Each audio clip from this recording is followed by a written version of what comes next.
Hey there, welcome to the REI Friends podcast. My name is Catherine Storing. I'm your host, and I just finished talking to Jeff Davis. And I'm going to tell you, we had such an amazing conversation, and I can see a recurring theme when it comes to real estate investing and people that still have a W-2, people that have tried different strategies on how to invest and gotten to the one that works for them. So if you are thinking about which way do I go, definitely listen to people that have done many things and now arrive to the one that's working for them and why. That's so important. So if you want to learn about where you want to get started and the value of educating yourself and hanging out with people that are where you want to be, oh my God, this is the episode for you. We have a whole bunch of resources for you in the show notes. Make sure you check them out because Jeff has an amazing resource for people that are interested in multi-family. So without further ado, let's get into today's episode. Hey, Jeff, welcome to the REI Friends podcast. How are you? I'm good. I'm good. Thanks for having me on. This is so fun. Absolutely. Yeah, I'm excited. We were having a great conversation right before we started recording. So, for those that don't know you, can you tell us a little bit about who you are? Yeah, for sure. I am Jeff Davis. I live here in Spring, Texas, which is just north of Houston. And I have been here since 2005. I moved to Houston after Hurricane Katrina and started looking for a job. I found one at a logistics company. So I started as a desk clerk, just typing things into a computer, and have been doing logistics ever since, helping clients solve problems that had to do with moving freight in and out of the world, and really enjoyed the problem solving for customers aspect of it. And so I've progressed in my career to a global sales executive for a larger company here in Houston. And but yeah, I've been doing that for almost 20 years now. So, tell me about the world in real I mean, that's a whole other paycheck, estate. and it not only covers my mortgage and everything, but actually has some extra money. And after a few months, I took another commission check or saved those, and we bought another one, and then I refinanced that house, and we bought another one. That's tax-free money. I learned about that Right. strategy, and we just kind of built it up. I tried wholesaling, um, and I broke even, you know. Yeah, so that was a tough one. But my mindset was changed to where I knew I wanted multiple streams, and I worked real hard to build that out and tried flipping houses, different different unique strategies until I finally found the multifamily route, and that's kind of where I'm at now. Not kind That's of. That's awesome. where I'm at now. Yeah, I love that. And I love the fact that you gave us like a well-rounded overview of like your employment. Love the fact that you have been leveraging those checks instead of burning them on vacations, big screen TVs and all that stuff, but using that money to be your your bank basically for your real estate business. Yeah. Something that you mentioned that a lot of people don't realize, libraries are free. Like we are paying for libraries, right? And a lot of people don't realize that you get an audio membership with at most libraries that you can get most books, and they do have many of the real estate, especially the old ones. And I love that you said that you were pretty broke, but you went to the library, so you could have made an excuse and said, "I don't have money, so I'm not going to read." You decided to use a free resource to get the knowledge that you needed. Yeah, and I went to eBay and Amazon because I mean these books, they're, you know, I shouldn't say this because maybe one day I'll write a book and I want you to buy it for $30. Yeah. But Yeah. you can find these books, used for pennies on the dollar, and I Yeah. did. I had two shelves of these books that I found for pennies. I still have some of them. I've given them away, Right. uh, and the ones from the library, they're free. They are free. So I mean, I could have bought 10 books for $20 at $200, or spent 20 on 10 books, plus got 10 for free. And what I did notice uh, is that the content was essentially the same. Yep. Yep. That is so true. I was just looking. I just got the Millionaire Real Estate Agent. I went to Barnes and Noble, which is a local bookstore, and they wanted like $30 for it. And I went to Amazon, bought it used for $1.73. Like it's the same exact book, you know? Yeah, I consume books like this not tomorrow. So for those listening or watching, don't let money be an obstacle from learning, because books are amazing. They are everywhere. So definitely don't let anything get in the way. Find a way to do it. So I love that you said that you started with different strategies before you got to this level. Did you know what you wanted to start with, or you just started with the one that was easiest or that you knew most about? but I changed my strategy, right? If you'd have talked to me 10 years ago, I wanted to have 150 rentals and I was going to keep them forever and ever. And, and then as you mature, maybe what you thought you wanted is not what you want. Um, not that that's a bad thing. Having 100 rentals could be the greatest thing, and people have them. They have different management uh, pieces in play. I happen to I've met a guy. He has over 7,000 owner finance properties. Bully for him. So there's just different things that I realized. I don't want that, but I can have 100 rentals passively getting a check and not even doing anything. And then I can have 1,000 and do a little bit and have equity and all of these. So it's really about getting into some stuff and taking action and realizing if you really do want it or not.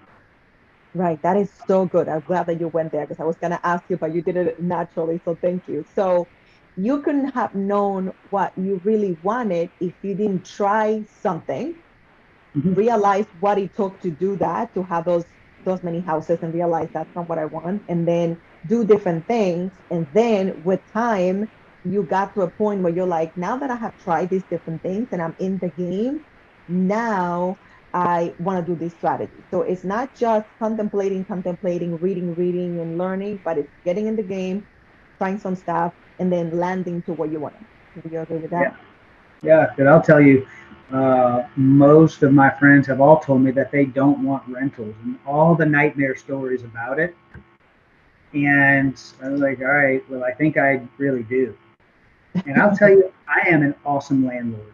Mm, Like I am a great landlord, and I enjoyed it.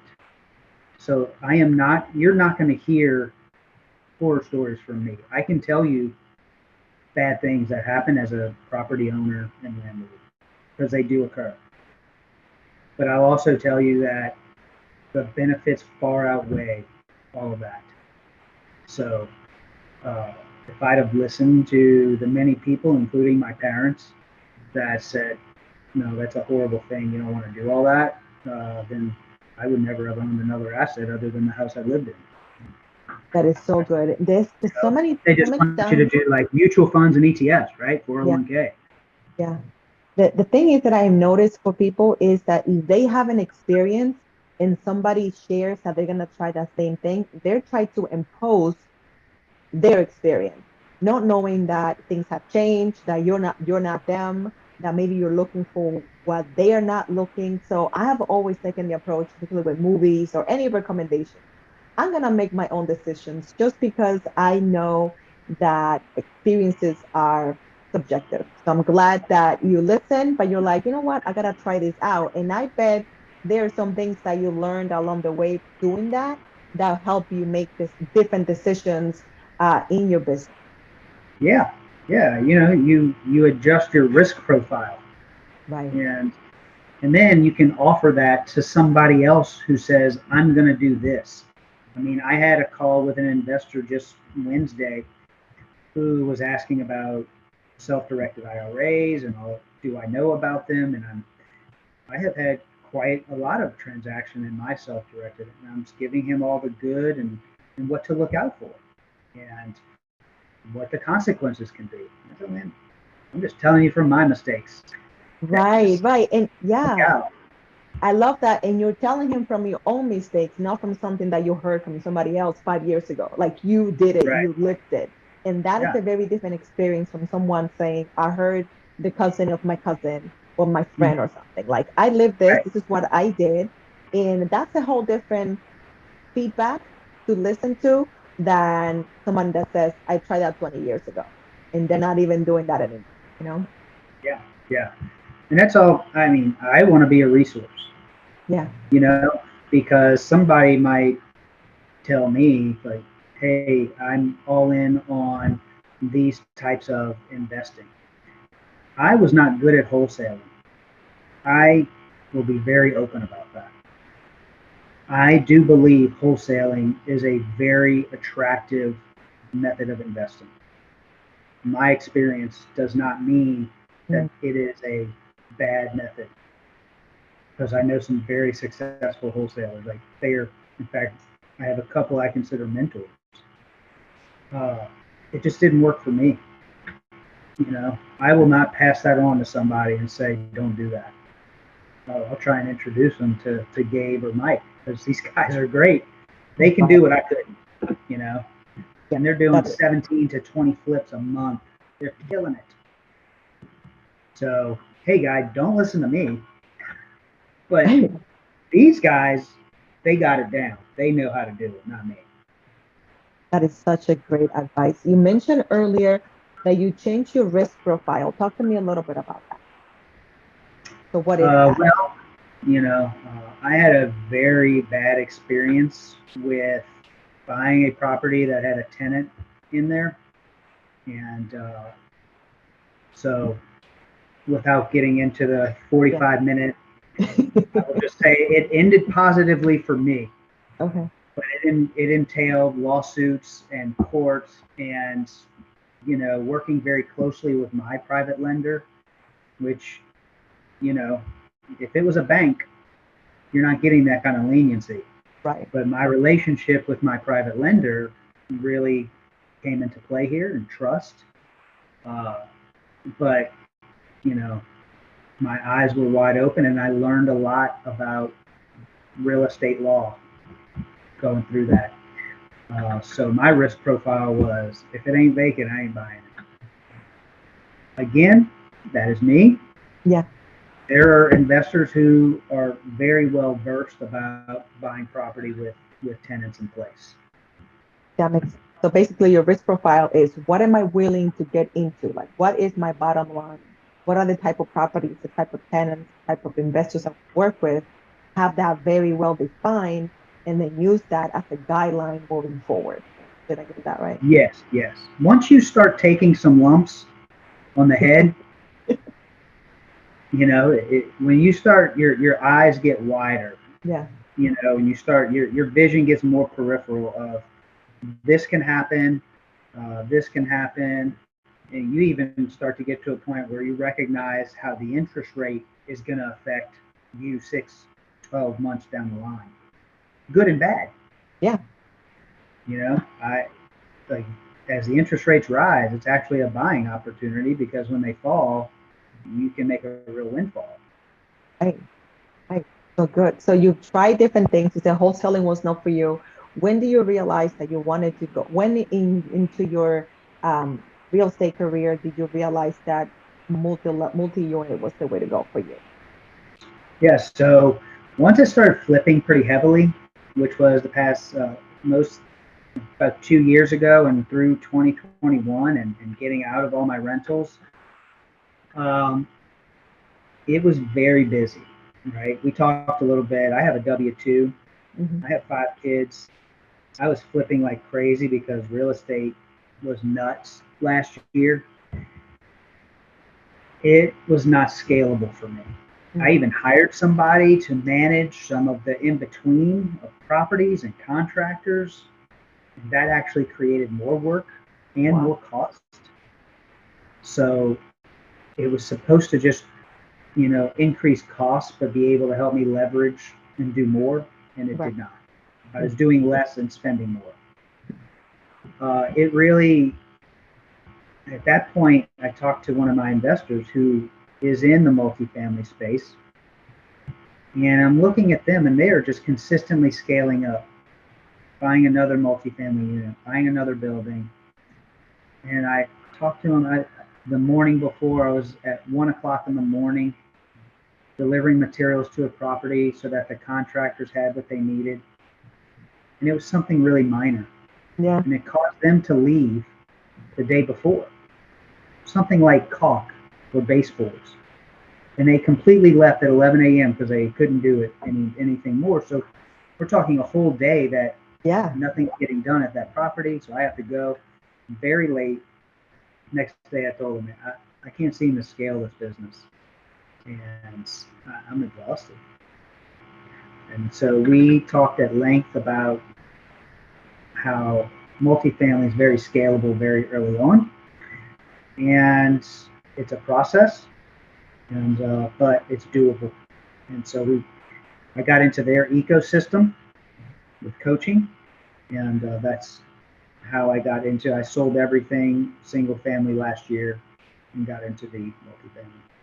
That is so good. So were you talking to him, venting, or were you looking for him to give you some feedback? Did you know that he was going to tell you like which way to go, or were you just venting? No, I specifically asked him. Okay. Okay. Okay. And you I asked them specifically asked. because they were doing well in what they were doing? Yeah, well, I had watched their progression, Got it. right? So early on, it was, hey man, I'm doing a lot more single family transactions, and you guys are not. It's a process, and then all of a sudden, that conveyor belt just really progressed for them. It was very good, and they've just scaled very well. And so I wanted to start immediately. That is so good. I love, and the reason why I ask those questions is because you didn't go to someone that was not doing something well, that was struggling like you were, and not able to scale. So you can, because you already have 5 kids, a wife, and a job. Like you're already busy, and then you're adding all of these things, right? All these tasks. Right. Right. So you went to someone that can give you the shortcut and probably give you your life back.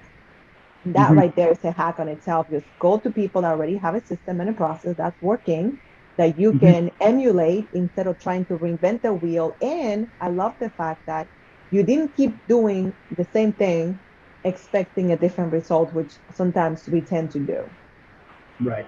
Right. Like you recognize, okay, I want to do something different. So how was the transition for you? Were they walk you through the process of how to sell your property? Like how do you navigate that? I mean, you join an ecosystem, which is a coaching program, right? So I joined the same one that they are in. We're almost like in the same fraternity. Okay.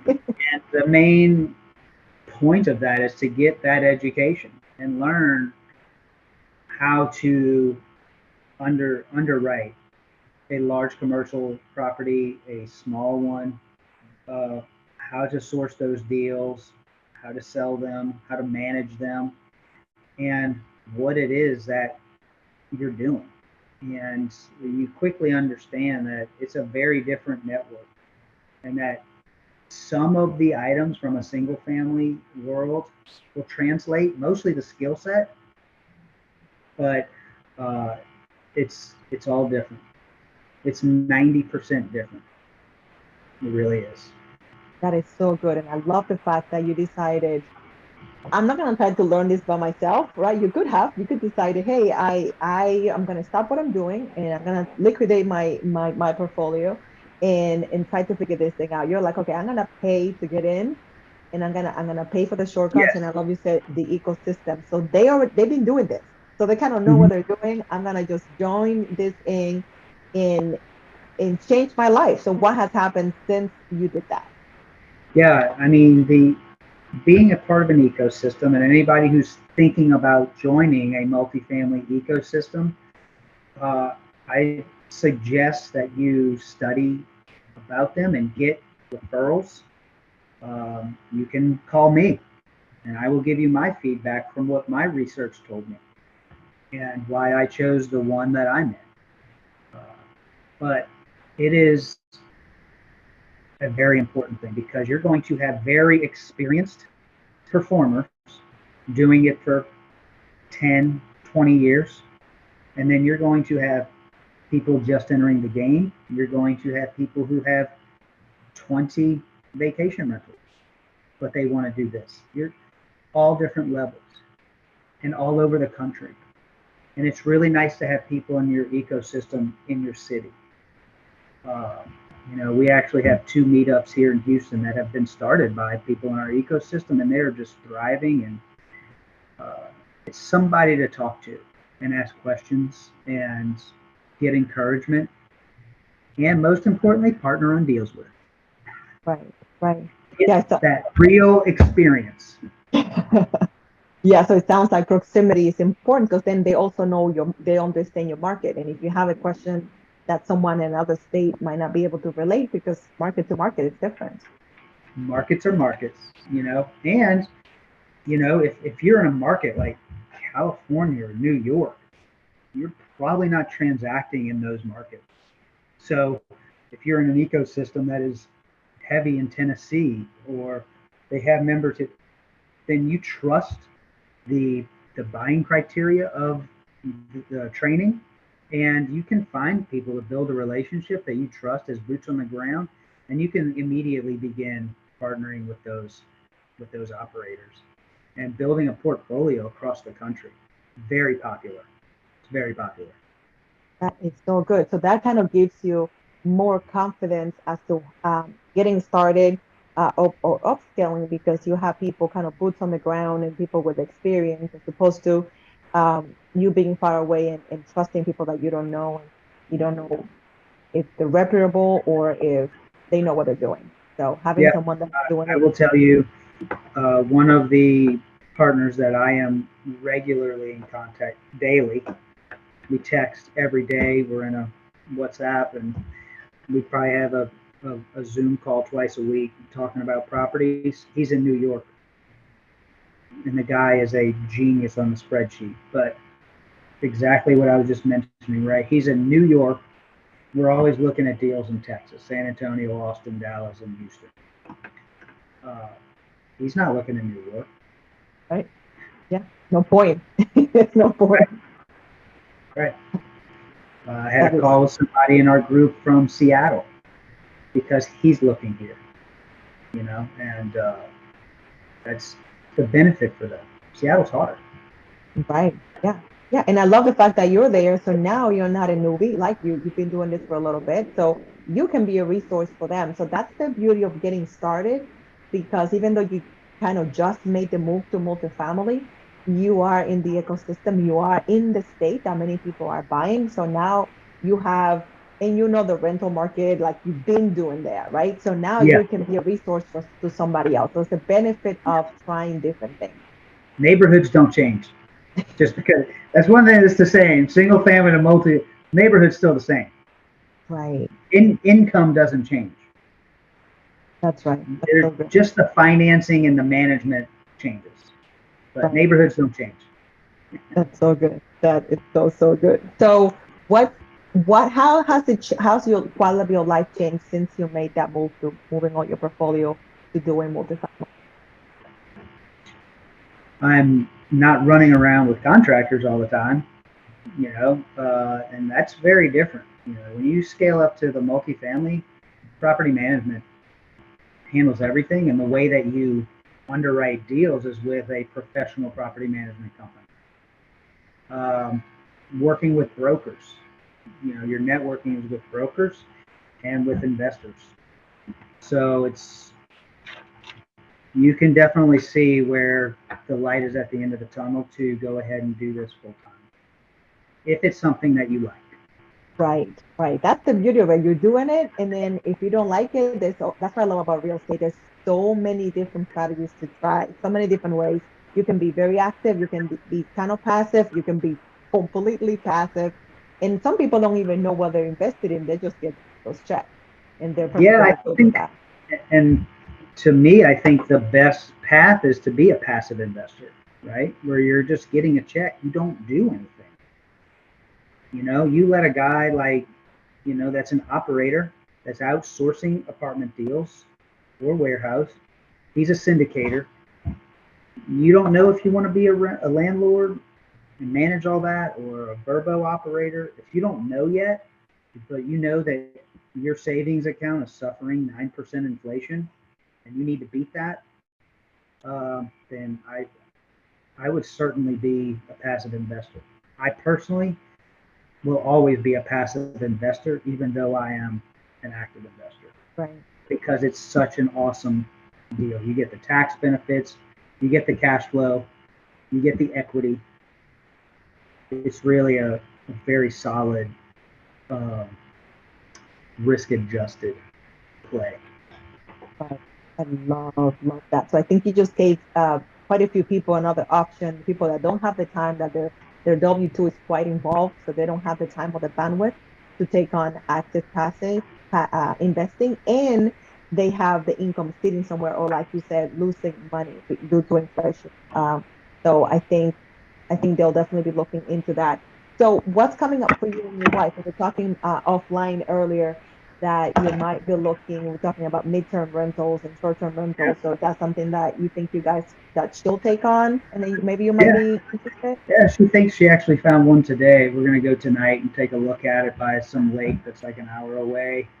Um, I'm interested in it. I just don't have the time, Right. and so she's been looking online, finding deals. They're not going to be deals, right? It's going to be a retail buy. So I'm interested in that market. I, for whatever reason, have not played in the short-term rental market, but I think there's a lot of tax advantages to it, Yep. which is what I'm attracted to. But do So you, yeah, I like the tax advantages. yeah, that makes, So and plus, an hour away to 90 minutes is close enough that even we can go as a family. I have a big family, 5 kids. So if it's close enough that we could go for a weekend, I'm happy if we break even. It's yeah, totally cool because we will get the appreciation. Uh, and I will go ahead and put this on record. Waterfront property will not lose value. I, I do not see waterfront property losing value ever. I mean, wealthy people are always going to look for that property. exactly. That makes sense. Now, do you think your wife, she's interested because she caught the bug, or why you think she's interested in doing this now? I told her I'm interested, but Oh, she would okay. have to look for it. Uh, but yeah, she kind of caught the bug too. Okay. Okay. I think she knows somebody who's doing it. Who's doing it? Okay. That We're is gonna have to get the systems in place. right. There's, like I said, there's guys in our ecosystem who have numerous, and so I have a resource that can tell me, here's how you do it, here's what you want to have done by closing, Yeah. here's how the cleaning stuff is done, and they've got it like a system. Yeah. Absolutely. Absolutely. Yeah. We had someone on the podcast a couple months ago, and that's what they do. They help people get short-term rentals, and they'll do the whole thing. They'll set them up on all the sites, set them up with cleaners, the whole thing. So you just have to, get the properties and they do the rest. So I think there's an ecosystem for everything. If you are curious enough and diligent enough to ask and look, you can find people that already know everything. They'll give you like a here, do these things, and you can be up and running really quickly. Yeah, yeah, and it's exciting, you know. But one thing that I'll tell you about, or one thing that I will put out there about not liking something.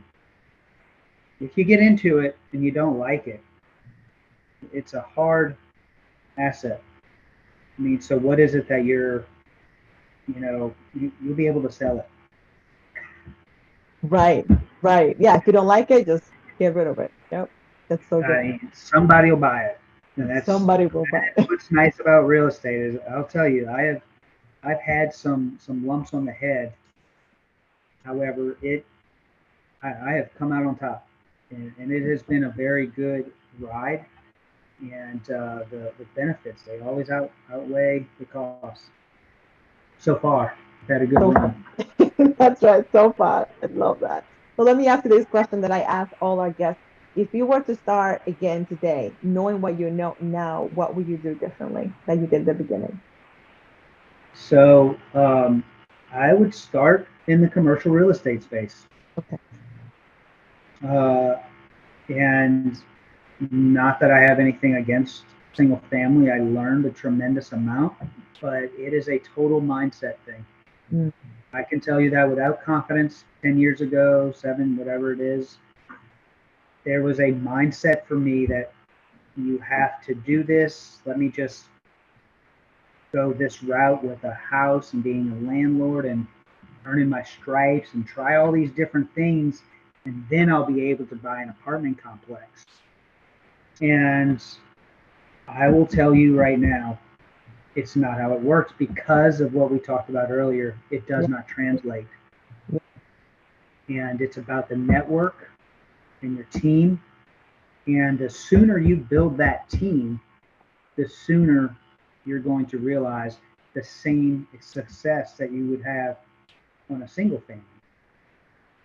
So why not scale it up to a much larger deal? And because it's the same thing in single family. It's about your team, about your contractors, it's about your title company, it's about your insurance. The faster you can execute on all these things, but you got to know who to go to. It's about your money. We'll just use those people on multifamily because the same people that lend on single, they don't lend on multi. They have a different risk profile too. So that would be my advice to myself.